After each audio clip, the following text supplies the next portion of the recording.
Chapter number 1. Purchase Final Cut and what is Motion and Compressor. So the first thing you need to do is to purchase Final Cut Pro in the App Store.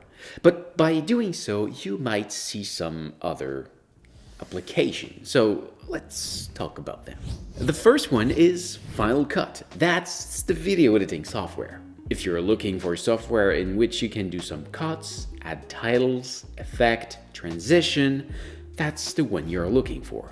The second one is Motion. It works in the background of Final Cut, but it can also be used as a standalone software. It's a bit like the After Effects of Adobe Premiere. The third one is Compressor. It also runs in the background of Final Cut, but can also be used as a standalone software. This one is here for you if you have very specific needs when compressing your video. Note that if you're unsure about purchasing Final Cut Pro, there's a 90-day free trial that I will link in the description. That video was only a chapter of a bigger video about video editing with Final Cut, and you can see it just right there.